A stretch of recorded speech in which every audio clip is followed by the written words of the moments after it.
Olympics are the 20th of April. Sandhurst, I bring up Sandhurst because it's going to put a lot of folks on Main Street, is April 26-27. And under May, they have a lot going on, of course, because of graduation, but graduation is May the 25th, and I think the stores, D, should know all these dates. They're good. Okay. Community dinner, Saturday, the churches put it on, a different church each week. This time it'll be Sacred Heart on the 20th of April, Saturday, the 20th of April, from 4 to 6:30 at the West Point Gym. We thank the Clergy Association. From a meeting or two ago, we haven't gone out yet, but I think we're gonna go out to look for other companies to see if they're interested in coming here for cable, TV, etc. Water readings, we're doing water readings, and there's a lot of homes we don't read, or the meters are broke, we can't get in, they don't answer the door, they work, when we're not working, and so you're going to find a doorknob hanger on your door.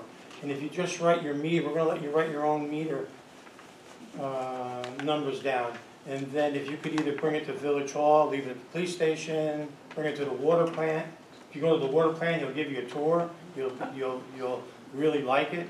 So if you get one of these on your door, it's important you fill it out. You're going to flush the hydrants. They're flushing the hydrants, so it started today. Yeah. Geese was brought up. So talked to a couple of people, had a meeting at the Village Hall with a couple different people, and it seems like the dog is the one that works the best. But we're still talking about that, okay? I won't get into cannabis.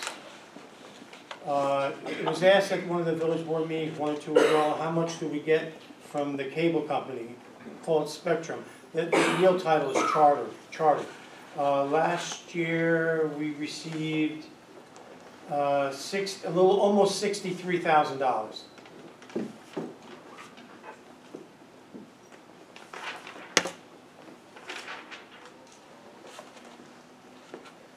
Charge Point, we've got 2 charging stations over here. For the kind of like the month, I guess, of April. I'm not sure they're doing direct 30-day months, but we get a check every month. The last one was $642.93. That's good. The antenna out here, which is on, $4,800 a year, and the antenna that's on the roof of Village Hall is $18,000 a year. And there is a one-time signing bonus of $1,000.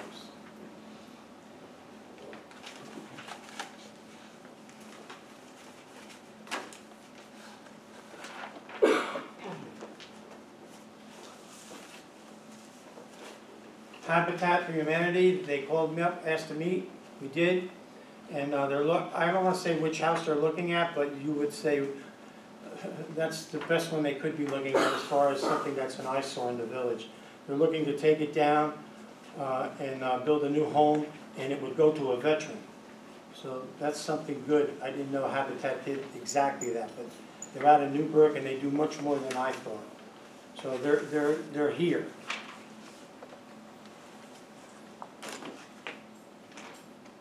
Met with the AOG last week at Village Hall. They went over some of their plans they'd like to do on Main Street.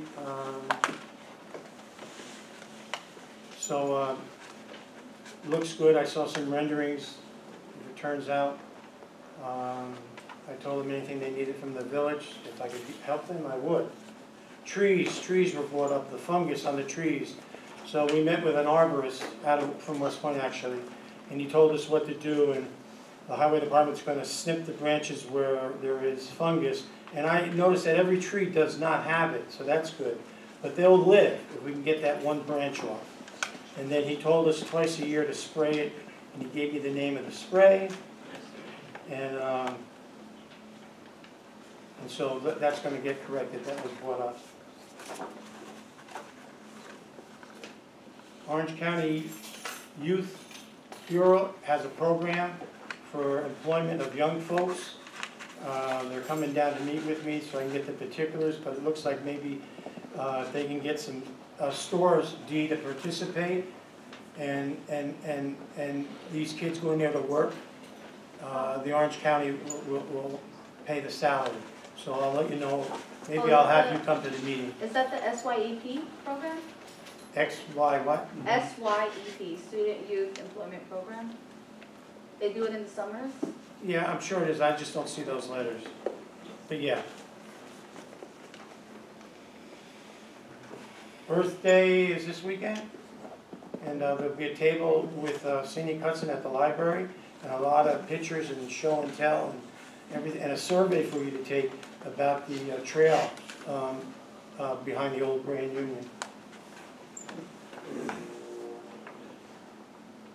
I met with the Orange County Art Council, which is not, I didn't know it was not, is not affiliated with Orange County government, and they want to come over and work with us as we start to come up with a list of what we would like the $4,500,000 to go to.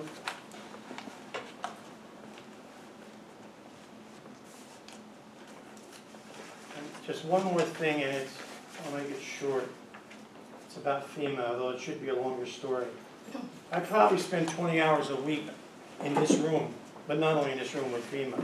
So here's some things that they've done. We know Station Hill, Parking Lot 1, Drew Avenue, Webb Lane, another section of Drew and Rose Drive,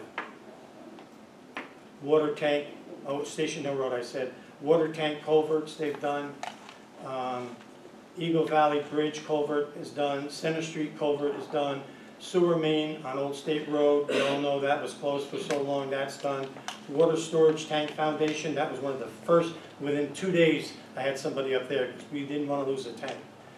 Water main on 176 Old State Road, Webb Lane sewer line. We've put in for just shy of $2 million.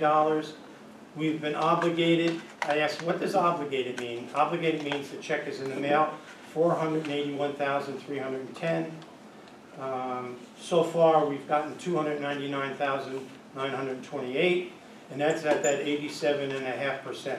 And I want to thank Albany. I want to thank the governor for allowing us and helping us out with a 12.5%. That way, that relieves the tax burden and where we're going to borrow this money to pay for all these repairs. I can tell you that there's been $350,000 approved for Bog Meadow Road. Different items up there. The road, a culvert, brush. Little League. Two things over there. We have to get a culvert in the ground, which takes the water from 9W down to Murns, from Murns down to Rowe, where Little League is.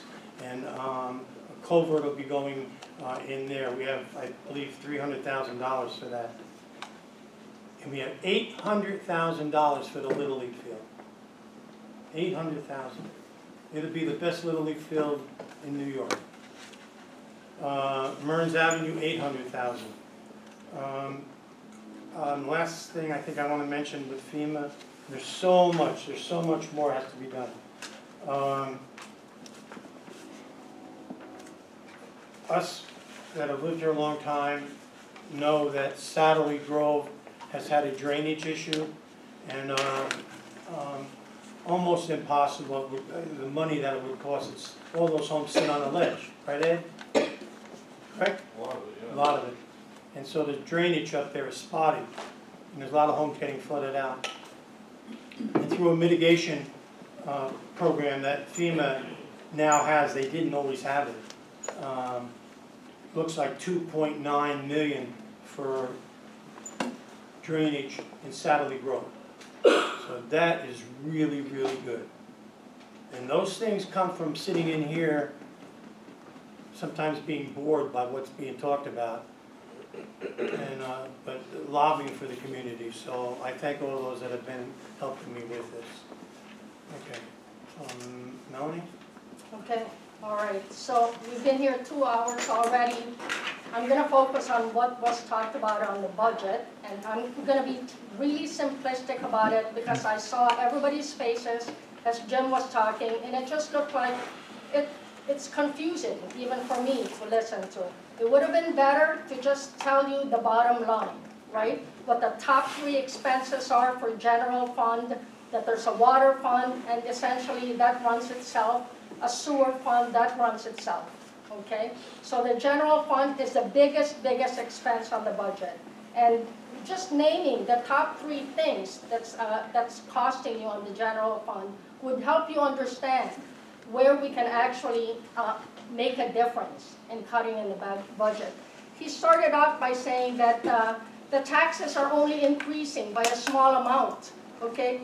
That's deceptive, okay?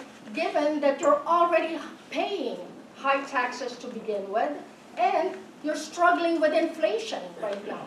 Everything is going up, right? So now you have every little thing that goes up is gonna hurt you. I'm sure it's hurting you. Food, medicine, insurance, fuel, all of that is hurting you. So to tell you that it's only going up by a little bit is deceptive, okay? It's gonna cost you, it's gonna come out of, you're gonna feel it, all right? So instead of saying to you, listen, we looked at this budget, we know where we can cut. And they're telling you that they cut something. They did not. What we didn't do is not approve certain additions. Mr. Jones wanted a $500,000 equipment. We said no, okay? He wanted a $30,000 camera for the sewer lines. We said no, okay?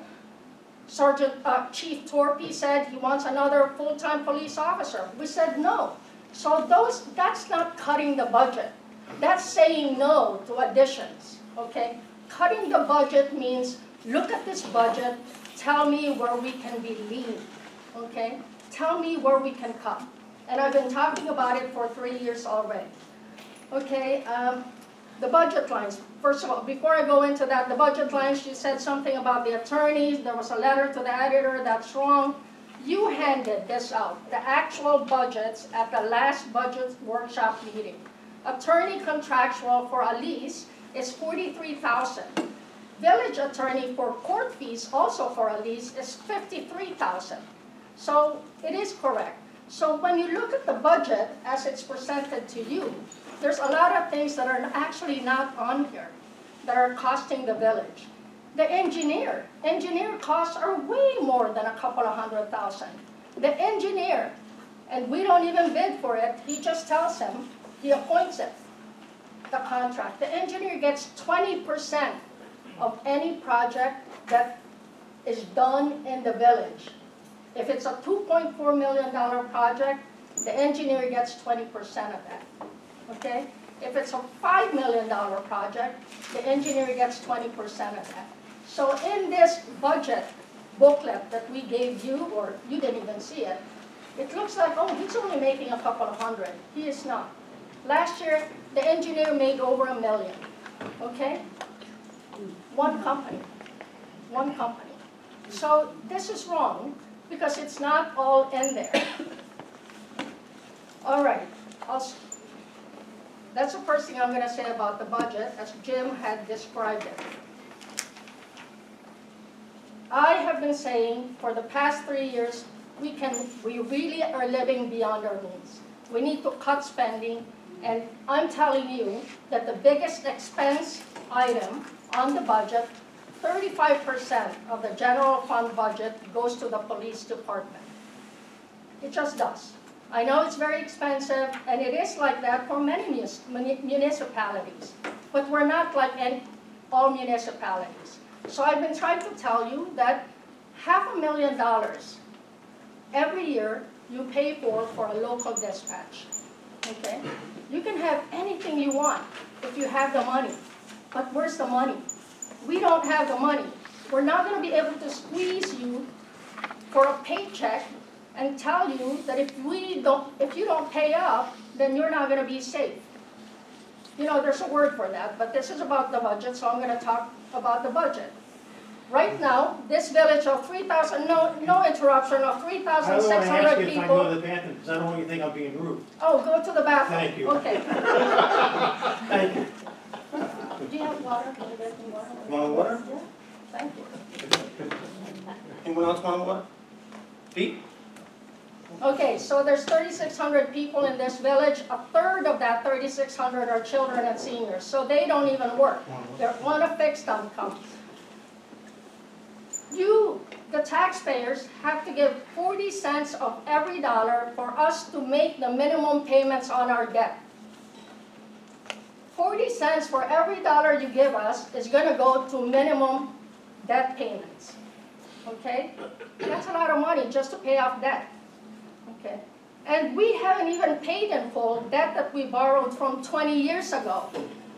Somebody who was born 20 years ago in the village, who is now 20 years old, is paying debt that they borrowed 20 years ago. We've refinanced it twice. So what do you think is going to happen to the all $16 million debt that we accumulated just in the past year and a half? Your grandchildren are going to have to pay for it. You'll be dead before that's paid off, okay? 40 cents for, think about that. 40 cents of every dollar you give me, it's like making the minimum credit card payments. So did you even know that 8.5% of the village residents are in the poverty line? They're impoverished, okay? That's not low income, poverty. Here in Highland Falls, you just heard us say it. 10% of the households can't even pay their water or sewer bill. So listen to the math. The numbers are really running away from us. Mr. DeSalvo said in the paper that, our cash situation is good. How can you believe that? How can you believe that your cash situation is good when you're $16 million in debt? Okay? You gotta be stupid to believe that, right? You're $16 million in debt, but your cash is good? That doesn't make sense, okay? But I guess that's called good politicking. He's trying to make you feel good so that you would vote for him again next time. Okay? And that's not how this is supposed to be done. By the way, that $16 million figure that I gave you, that's going to go up by another probably 5,000. You know why? Because the On the Ora water main project already got started. That's going to cost us $3.4 million. That hasn't been issued yet, okay? And we need 2 fire trucks because our fire trucks are 23 years old and they're falling apart. And that's going to cost $1.5 million. We got to borrow about $1 million of that because we only have about $600,000 in reserve. All right. Did I say 5,000 or 5 million? 5 million. We're going to borrow another 5 million on top of the 16 million. Okay, so how can you say that you have surplus? How can you say that you have surplus when you keep borrowing?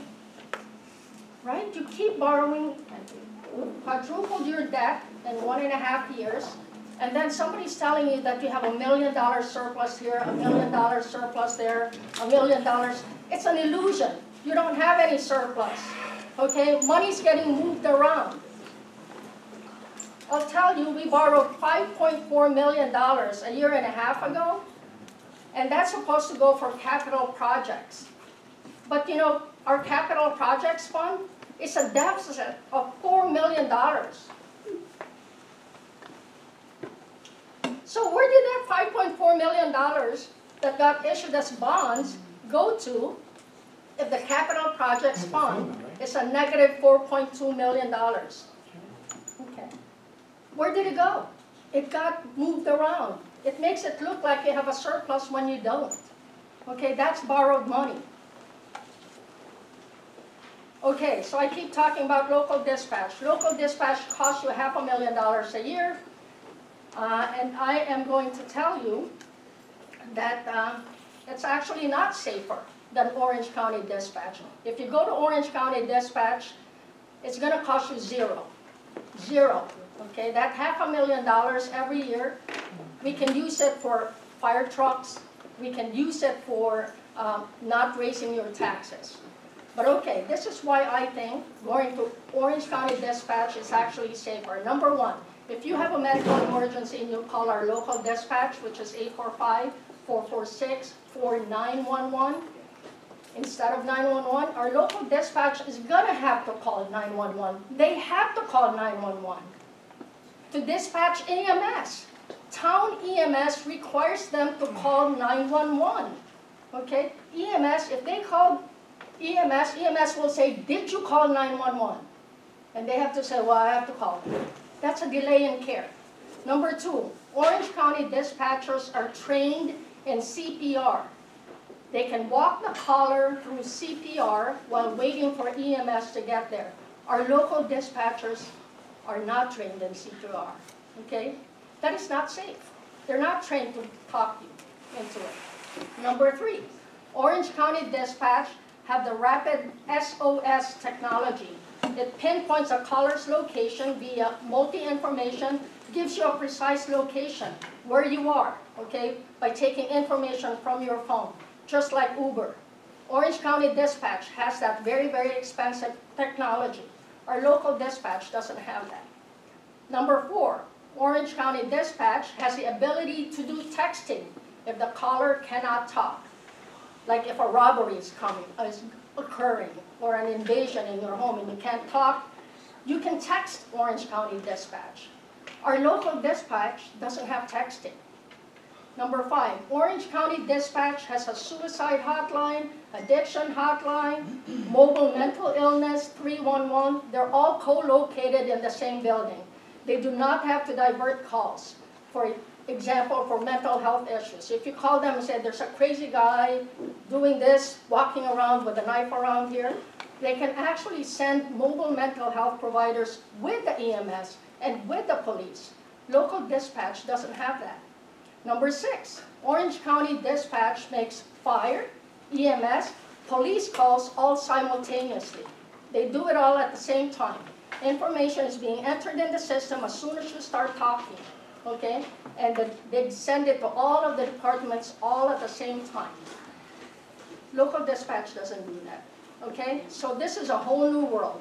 There's a lot of information, there's a lot of technology. Orange County Dispatch has all of that because they're well funded.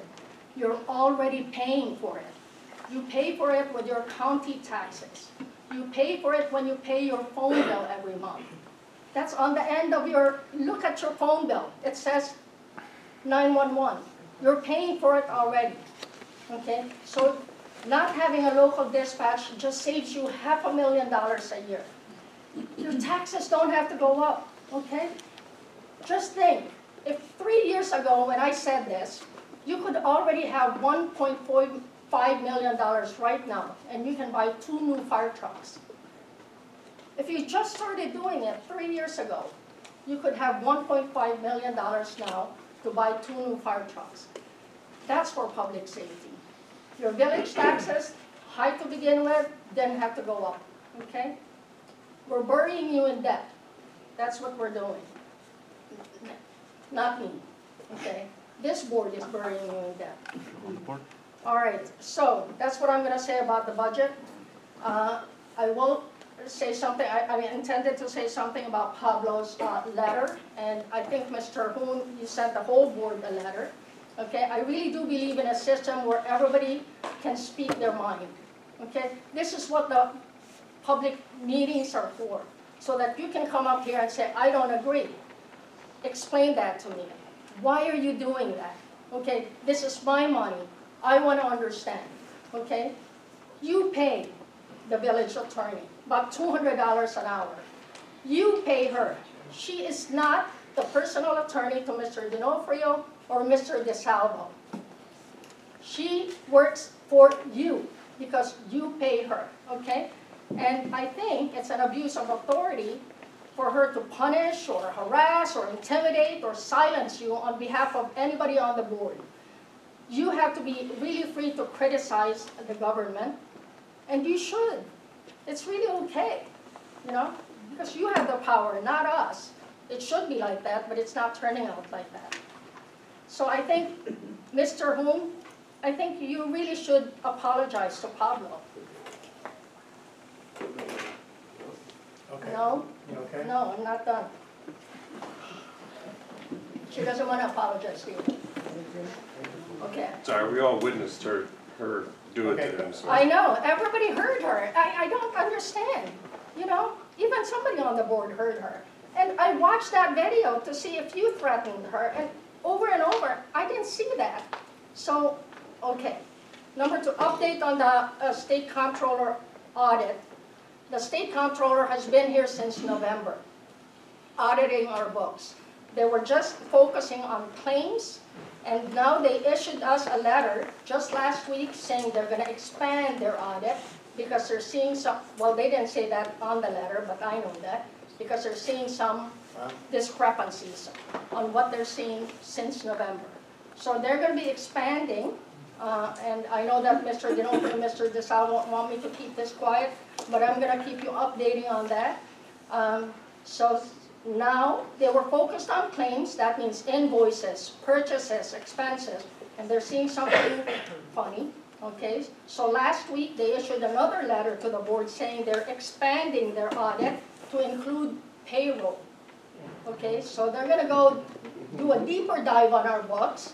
They haven't issued their final report on the claims audit, but I'm gonna be sharing that with you as soon as it comes out. Which I think is a great idea, that they're doing a deeper dive, okay? This thing that Mr. DeSalvo said about the fiscal stress is now 16%, right? But it's like, he's like, oh, it's a no designation. You know what that means? No designation means that the village did not meet the established threshold for them to give you a designation.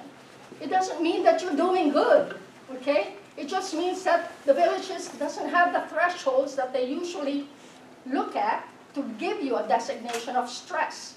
So it's a meaningless information that he's giving you to make you feel like we're doing good. We're not. We're not. They're here and they're going to expand their audit.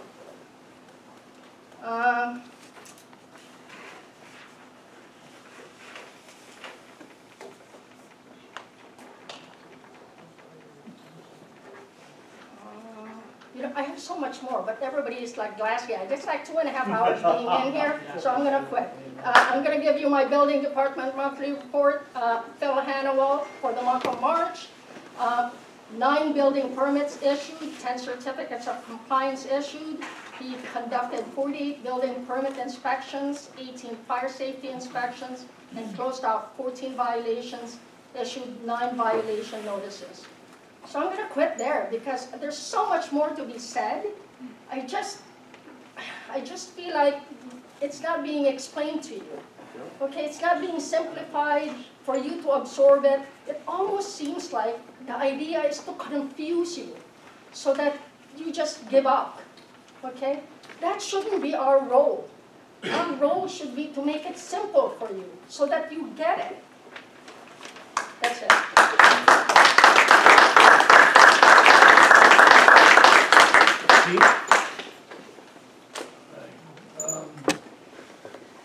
Really not that much to report about That's all right.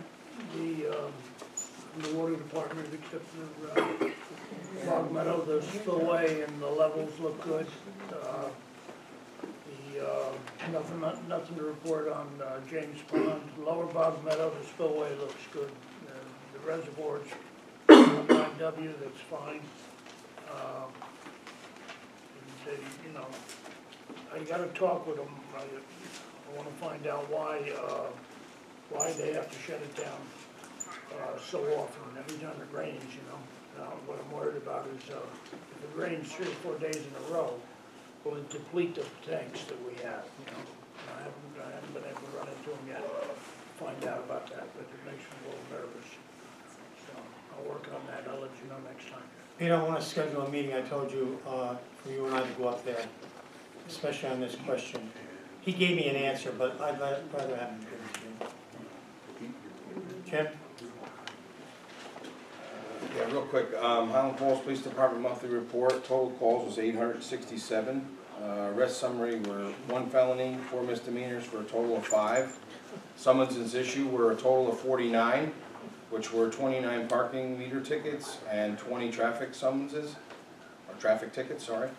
Revenues collected, meter collections was $1,704. Village ticket fees were $660, and report fees were $16 for a total revenue of $2,380. Total mileage driven was 4,287, and approximately 507 gallons of gas was used. So that's the report for that. I just want to talk about the budget, and I do apologize, I know it's late, but I just want to go over a few things. I know a bunch of people, a few people talked.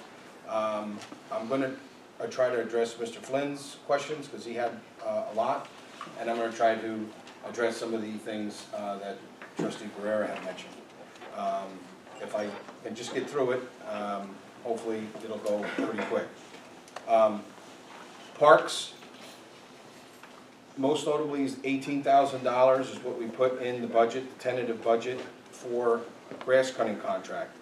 The town does this very similar with grass cutting contracts for the cemeteries, because it's just a lot to keep up with. Several years ago, we actually reduced the workforce down at the DPW, and part of trying to reduce the workforce and coming into we were in a similar situation. I want to say this was maybe 12 years ago, similar times minus the flood, of course, and we had to reduce the workforce down there, and part of reducing the workforce is that we said we'll take the savings from reducing the person, and we'll go out and get a contracting bid. The difference in cost is extremely significant. And there is also replacement of some of the smaller grass cutting equipment that the DPW does use, because while we do use the contracting, they do not cut every part of grass in the village. And if we wanted to get rid of the contract and just hire somebody else, they would probably just cut grass during the course of the season. It came up at budget time. This is what the department head recommended, and so we went with it. Beautification, that actually went down by $10,000. It was reduced. Reserve funds, the ones I mentioned, which was the $811,000, are just allocated reserves. They are spoken for.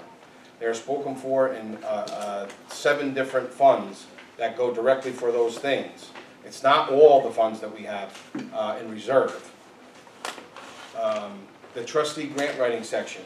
We have a grant writing company that we do pay for, and so they write grants for water, sewer, and general grants. So we pay them $10,000 out of general, $10,000 out of water, and $10,000 out of sewer.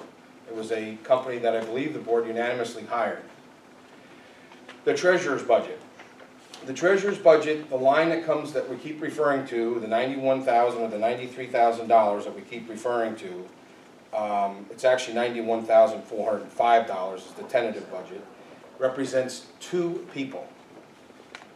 The deputy clerk, deputy treasurer gets paid out of the deputy clerk, the clerk's line, and the treasurer's line. If you want a copy, I suggest go online or come into Village Hall. You will note that while the treasurer's line did go up by $60,000, the overall line, the clerk's line went down by $72,000. So with the new treasurer, we are trying to clean up how we do things and make sure each line is representative accordingly. Please, I'm telling you right now, if you look at the numbers, it's right there. I swear to you. So that is to do with the treasurer. Celebrations was also reduced. Everything that needed to take a hit this year took a hit, because we knew that we were going to have questions on everything, and it's important that we looked at the entire budget. Pardon me for just jumping around. Okay, on the revenue side, there was a question about gifts and donations. The money that comes in for the container, which we get quarterly or semi-annually, we have to put somewhere, and it's under the gifts and donations lines. It was $750 for the current year, so that's what that is. It's not, we're not giving gifts or donations to anybody. That's where that money comes in from for the clothing bin income.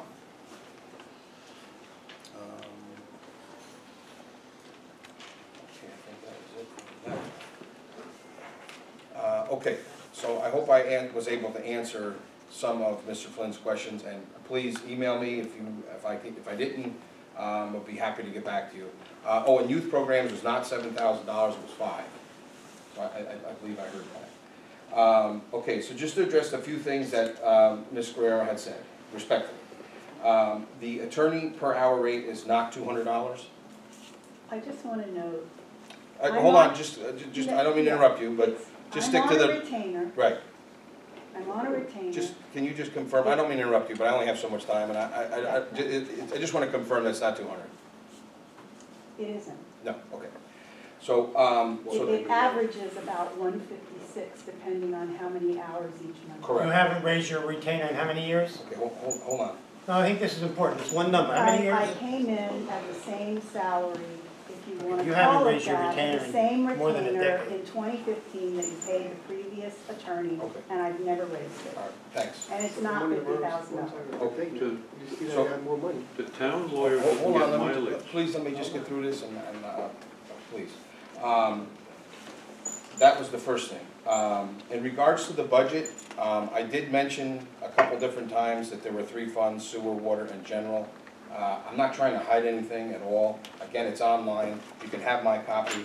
Well, I'll need to take the notes I made on it tonight, but, or please come in and get a copy, or I'll hand deliver a copy to your house if you want. The fact of the matter is that if we did nothing to the requested amount of budget that was for this budget, the department heads get to submit requests. If we did nothing to the budget and we just took the requests were $7,019,113. If we did nothing to the budget and presented a tentative budget at $7,019,113, the increase, which I did not say was, oh, just, 6.6.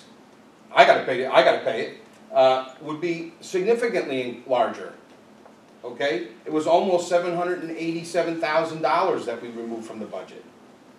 In a perfect year, yes, we would have probably added some stuff that we probably desperately need. But right now, we have to try to budget some for it this year and purchase it probably next year. Municipalities borrow money. Okay? The County of Orange has a surplus, has a fund balance of $65 million, but they have $500 million in bonds. Doesn't mean that they're broke. That's how they do business. It's how every municipality does business. The Village of Cornwall just bonded $3 million in the last 60 days to get new fire trucks and new infrastructure and whatever they did. This is not a criticism. The water line money that was just brought up, we did issue, we authorized it and we issued it. We did it. You voted for it. The whole board voted for it, I believe. The borrowing that we've done in the last year, let's just take the year. I believe the board, we can go back and check the votes, but I'm pretty sure we supported the water project in Ondera Park. We approved the stormwater drain project in Ondera Park. I believe the entire board voted for it. So sometimes I don't understand, we approved the borrowing, we approved the work, but then we say we shouldn't have done it. Okay, I understand that. There is always that buyer's remorse. I understand that. The capital fund. Let's talk about the capital fund. Most municipalities have what's called a capital fund. The capital fund is probably one of the most messiest funds in any municipality. Why? Because there's a lot of movement in the fund. There's bond money that comes into the capital fund. There's money that goes out of the capital fund. The capital fund takes money for a sewer grant and then puts it to the sewer fund. Or it pays a bill out from FEMA. FEMA money goes into the capital fund.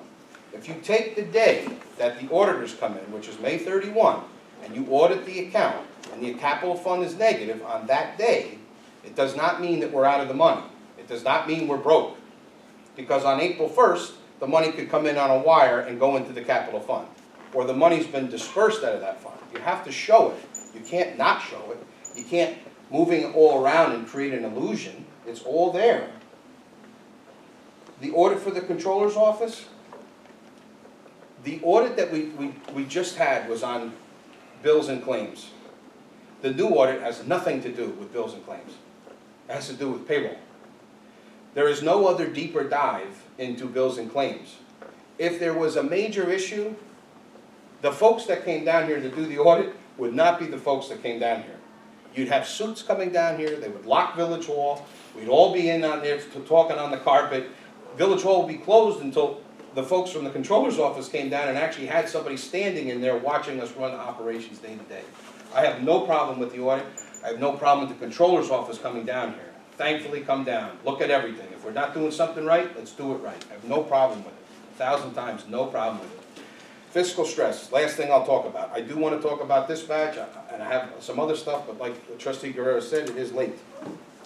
The fiscal stress, as I mentioned before, fiscal stress, what is looked at for fiscal stress? Unassigned, unappropriated, and assigned fund balance. This is not Jim DeSalvo's terms. These are the state controller's terms. Your total fund balance, your gross expenditures, gross revenues, total revenues not including transfers, cash and investments, current liabilities, tax receivable, short-term cash flow, personal service and employee benefits, debt service, current refunding bond proceeds. This is not my formula. I don't make it up. And it does not mean if you don't have a designation, it's not good. It's good if you don't have a designation, because if you have a designation, it's an issue.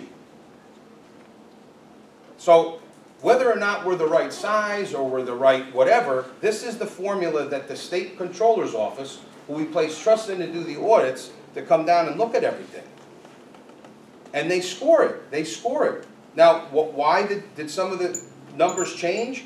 Because we probably had more fund balance one year and we used a little less, or we had a little more fund balance that we used, and then our fund balance went down. But that's their formula. That's not my formula. It's not my designation. Again, I do not think that a 6.6% tax increase is anything to laugh at or shrug my nose at. I would have to pay it. I understand that the costs are extreme, and we did work on the budget, and we do have some time to work on the budget. There's actually some revenues that we can tweak in the last couple days, but we couldn't do anything until after we've had this public hearing. That's not my rule, that's the rule. So now that we have presented the budget to the public, we can look at it again, we can tweak it if we need to tweak it. There's definitely some revenues that I need to relook at that are in our interest, including the interest I mentioned about the monies that we do have on deposit. So, just to clarify some things, I am not trying to paint a picture of, rainbows and unicorns. Yes, it's a tough year. And if we didn't have the flood, I'm confident to say we probably would be at the tax cap or probably a percentage over. But there's different costs that just came up this year. We've always been able to try to live as best as possible in our means and trying to increase infrastructure and do things in the community.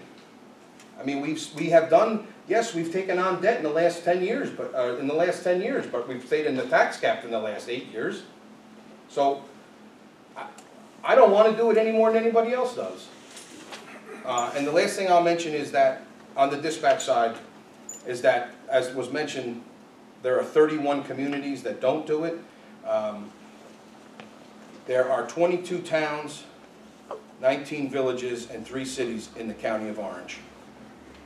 Now, if you want to add those all together and create those are the total number of municipalities, that's fine. But I will tell you that the town of New Windsor does dispatch, town of Newburgh does dispatch, city of Newburgh, obviously, Warwick, Middletown, Walk-Hill, Crawford, Village of Monroe, Walden, Greenwood Lake, Port Jervis, Woodbury, Harriman, which is a little smaller than us, population-wise, or just around the same maybe, Cornwall, Blooming Grove, Washingtonville. On roughly half of those communities that I mentioned, they actually have 2 dispatchers on per shift. 2 dispatchers. So yes, and they are bigger municipalities than us, and 911 would handle more of their calls. So it's interesting to see why they don't use solely 911. And no one's taking away from 911. It's a great service. But as was mentioned before by both a trustee and maybe some of the folks in the community, there are some things the local dispatch doesn't do. And in the budget, we are trying to work with the chief and the PD. We did have a full-time dispatcher retire, and we are trying to see if we can best course of action to move towards not replacing that full-time dispatcher, maybe, and go towards hiring 1 or 2 additional part-time. So even if we close shop tomorrow, and I'm a firm believer if I'm reducing your service, then I should give that money back to you. I still think we'd be in a similar situation. we are trying to see if we can reduce the cost there, because even if we close shop tomorrow, I'm gonna have legacy costs for those positions. Just like I have legacy costs in the water department for 2 employees that retired. I have to pay their health insurance. So, that's all I'm gonna end with tonight. May I have a Thank you. motion? So moved. There's an election coming up. Second. All in favor? Yes. Opposed? Motion carried. Thank you very much. Great meeting.